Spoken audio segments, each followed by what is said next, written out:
BJP deal എന്ന് Congress ആവർത്തിക്കുമ്പോൾ BJP Congress deal എന്ന് CPM തിരിച്ചടിക്കുന്നു. ഇവർ രണ്ടുപേരും ഈ ആരോപണം ഉന്നയിക്കുന്ന BJP-ക്കാർ പറയുന്നത് എവിടെയെങ്കിലും വിജയിക്കാൻ BJP സാധ്യതയുണ്ടെങ്കിൽ അവിടെ പരസ്പരം വോട്ടുമറിച്ച് ഞങ്ങളെ തോൽപ്പിക്കുന്ന നിങ്ങൾ തമ്മിലാണ് ഡീൽ എന്ന ആരോപണമാണ് BJP ഉന്നയിക്കുന്നത്. കോൺഗ്രസിനും BJP-ക്കും ഒരേ അജണ്ടയാണെന്നാണ് മുഖ്യമന്ത്രി ആരോപിച്ചത്. വർഗീയതയെ ചെറുക്കുന്ന LDF-ലാണ് ജനങ്ങളിലെ വിശ്വാസമെന്നും പിണറായി ആവർത്തിക്കുന്നു. കോലി ബി സഖ്യമടക്കം ഓർമ്മിപ്പിച്ചുകൊണ്ടാണ് CPI സംസ്ഥാന സെക്രട്ടറി ബിനോയ് വിശ്വം ഈ ഡീൽ ആരോപണത്തെ ഇന്ന് നേരിട്ടത്. ഇതുപോലെ രാഷ്ട്രീയ നെറികളിന്റെ എല്ലാ കാര്യങ്ങളിലും കൈകോട്ട് പിടിക്കാൻ ശീലിച്ച BJP-യും കോൺഗ്രസും രാഷ്ട്രീയത്തിലും അതാണ് ചെയ്യുന്നത്. അതുകൊണ്ടാണ് അവർ മുൻകൂട്ടി പറയുന്നത് LDF-ന് ഡീലുണ്ടെന്ന്. ആരുമായിട്ട്?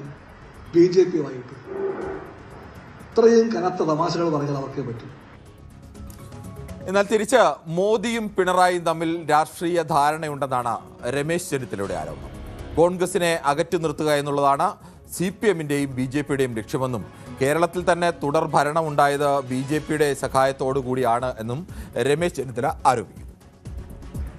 കോൺഗ്രസ് മുക്ത ഭാരതം സാക്ഷാത്കരിക്കുക, അതിനു വേണ്ടിയിട്ട് കേരള മുഖ്യമന്ത്രി പിണറായി വിജയനുമായി രാഷ്ട്രീയ സഖ്യത്തിലാണ്, അലിഖിത രാഷ്ട്രീയ സഖ്യത്തിലാണ് ഇവർ തമ്മിൽ ഏർപ്പെട്ടിരിക്കുന്നത്.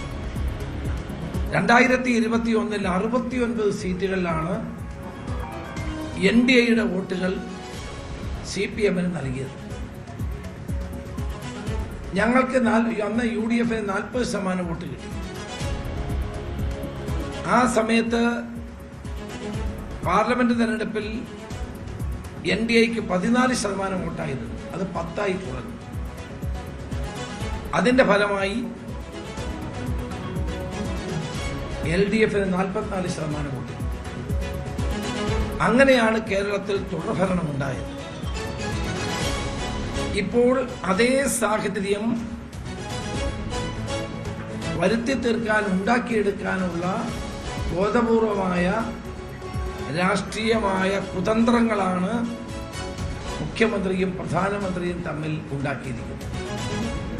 കേരളത്തിൽ തെരഞ്ഞെടുപ്പിൽ മത്സരിക്കാൻ തുടങ്ങിയ കാലം മുതൽ ജനസംഘമായാലും BJP ആയാലും നേരിടേണ്ടി വരുന്ന പ്രധാനപ്പെട്ട ആരോപണമാണ് ഈ വോട്ട് കച്ചവടം എന്ന് പറയുന്നത്. ഇടക്കാലത്താണ് അങ്ങനെയുള്ള ആരോപണത്തിൽ നിന്ന് അവർ ഒരു പരിധിവരെയെങ്കിലും മുക്തരായത്. ഇപ്പോഴും BJP-യുടെ തിരിച്ചടി ഇങ്ങനെയാണ്. എവിടെയെങ്കിലും BJP-ക്ക് ജയിക്കാൻ സാധ്യതയുണ്ടെങ്കിൽ അവിടെ ഈ രണ്ട് മുന്നണികൾ ഒരുമിച്ച് നിൽക്കുന്നു എന്നുള്ളതാണ്. പക്ഷേ അതൊക്കെ പറയുമ്പോഴും കേരളത്തിൽ 2 3 സീറ്റിലാണ് അങ്ങനെ ഒരു സാധ്യത കൽപ്പിക്കപ്പെട്ടിട്ടുള്ളത് ഇതുവരെയും. ആ സീറ്റുകളിലൊക്കെ സ്വാഭാവികമായും BJP-യെ പരാജയപ്പെടുത്താൻ നമ്മൾ തുടക്കത്തിൽ പറഞ്ഞതുപോലെ സംഘപരിവാർ വിരുദ്ധ ചേരിയിൽ നിൽക്കുന്ന ആളുകളിലേക്ക് വോട്ടുകൾ ആരാണോ ജയിക്കാൻ സാധ്യതയുള്ളത് അങ്ങോട്ട് പോയിട്ടുണ്ടാവും. അതൊക്കെ പുറമേക്ക് കണക്കുകളൊന്നും പറയാനാവില്ലെങ്കിലും ഏറെക്കുറെ യാഥാർത്ഥ്യമാണ് എന്ന് തന്നെ നമുക്ക് ഈ തിരഞ്ഞെടുപ്പിനെ വിശകലനം ചെയ്താൽ മനസ്സിലാവുന്നതുമാണ്. പക്ഷേ രാധാകൃഷ്ണൻ പറയുന്നത് അങ്ങനെ ഡീൽ ആരോപണം ഒരു മുൻകൂർ ജാമ്യമാണ് എന്നാണ്. CPM കോൺഗ്രസ് ഒക്കെ പുറത്തു വരാതിരിക്കാനുള്ള തന്ത്രമാണെന്നും ഈ BJP നേതാവ് പറയുമ്പോൾ എങ്ങനെയാണ് കേരളത്തിൽ പരസ്പരം അധികാരം കിട്ടാൻ വേണ്ടി മത്സരിക്കുന്ന UDF-ഉം LDF-ഉം തമ്മിൽ, അല്ലെങ്കിൽ CPM-ഉം കോൺഗ്രസും തമ്മിൽ സഖ്യമെന്നുള്ള പ്രധാനപ്പെട്ട ചോദ്യത്തിന് അവിടെയും ഉത്തരമില്ല. എങ്കിലും അദ്ദേഹത്തിന്റെ വാക്കുകൾ കേൾക്കാം. അല്ല, സതീശനും സണ്ണി ജോസഫിനും ചെന്നിത്തലയ്ക്കൊക്കെ ഇത് നല്ല പരിചയമാണ്. കാരണം ചെന്നിത്തലയുടെ സ്വന്തം പഞ്ചായത്തിലാണ് ആദ്യം ഡീലുണ്ടാക്കിയത്. അവിടെ ഏറ്റവും വലിയ കക്ഷി BJP-ആണ്. അവിടെ CPM കോൺഗ്രസ് സഖ്യമാണ്. അദ്ദേഹത്തിന് വീടിന്റെ തൊട്ടടുത്താണ് തിരുവൻമുണ്ടൂർ പഞ്ചായത്ത്. അവിടെ BJP-യാണ് ഏറ്റവും വലിയ കക്ഷി. അവിടെ CPM കോൺഗ്രസ് ഡീലാണ്. വടക്കോട്ട് നീങ്ങിയാൽ മഞ്ചേശ്വരത്ത് കഴിഞ്ഞോണ്ട് വരെ 80 വോട്ടിനാണ് സുരേന്ദ്രൻ തോക്കണം. മറ്റേ 2700 ചില്ലാൻ വോട്ടിന്. അവിടെയൊക്കെ LDF-ന്റെ വോട്ട് എത്രയാണ്? നേരെ LDF UDF സഖ്യമാണ്. അതല്ലേ സ്ഥിതി. പിന്നെ നല്ല പരിചയമുണ്ട് ഇവർക്ക് ആ കാര്യം. ഞാൻ സതീശനോടും ചെന്നിത്തലോടൊക്കെ എനിക്ക് നല്ല ബഹുമാനമാണ്. കാരണം നല്ല പണിയറിയാവുന്ന ആളുകളാണ്. കാരണം 35% വോട്ടാണ് അവർക്ക് വട്ടിയൂർക്കാവിൽ കിട്ടിയത്. കെ മുരളീധരൻ കഴിഞ്ഞ പ്രാവശ്യം 25% വോട്ട്, 10% വോട്ട് അവർ നേരെ CPM-ന് കൊടുത്തു. രാധാകൃഷ്ണനെ പോലെയല്ല കുമ്മനം രാജശേഖരൻ. എൻ രാധാകൃഷ്ണനായിരിക്കും ചിലപ്പോൾ പാർട്ടിയിൽ കൂടുതൽ പരിചയമൊക്കെ ഉണ്ടാകുക. പക്ഷേ കുമ്മനത്തിന് എങ്ങനെയാണ് കേരളത്തിൻ്റെ രാഷ്ട്രീയ സ്ഥിതിയിൽ വോട്ടിനെ മറയ്ക്കാൻ കഴിയുന്നത്, ഏത് വിഷയമാണ് എന്നൊക്കെ കൃത്യമായി തന്ത്രജ്ഞതയോടുകൂടി തന്നെ അത് ഉപയോഗിക്കാൻ കഴിയുന്ന നേതാവാണ് അദ്ദേഹം. വളരെ കൃത്യമായി മറ്റൊരു മറുപടിയാണ് പറഞ്ഞത്. ജമാഅത്തെ ഇസ്ലാമിയുടെ പിന്തുണയിൽ നിന്ന് ശ്രദ്ധ തിരിക്കാൻ വേണ്ടിയാണ് UDF ഡീൽ ആരോപണം ഉന്നയിക്കുന്നതാണ്. BJP ജയിക്കാതിരിക്കാൻ ചിലയിടങ്ങളിൽ ജമാഅത്തെ ഇസ്ലാമി LDFന് വോട്ട് ചെയ്യാനും ആഹ്വാനം ചെയ്ത കാര്യവും അദ്ദേഹം ചൂണ്ടിക്കാണിക്കുന്നുണ്ട്. വെൽഫെയർ പാർട്ടി പിന്തുണയുടെ പേരിൽ UDFനെ ശക്തമായി വിമർശിക്കുന്ന LDF ഇപ്പോൾ ഈ വിഷയത്തിൽ മൗനം പാലിക്കുന്നു. ജമാഅത്തെ ഇസ്ലാമി ബന്ധത്തിന്റെ പേരിൽ കടുത്ത വിമർശനമൊക്കെ കഴിഞ്ഞ തദ്ദേശ തെരഞ്ഞെടുപ്പിൽ മുഖ്യ വിഷയമായി തന്നെ ഉന്നയിച്ച LDF ഇക്കാര്യത്തിൽ ഇത്തവണ കാര്യമായി പറയുന്നില്ല. അത് ചിലയിടങ്ങളിലെങ്കിലും LDFന് കൂടി ഇവരുടെ പിന്തുണ ഉണ്ട് എന്നുള്ള ഒരു രാഷ്ട്രീയം ചൂണ്ടിക്കാണിക്കുകയാണ്.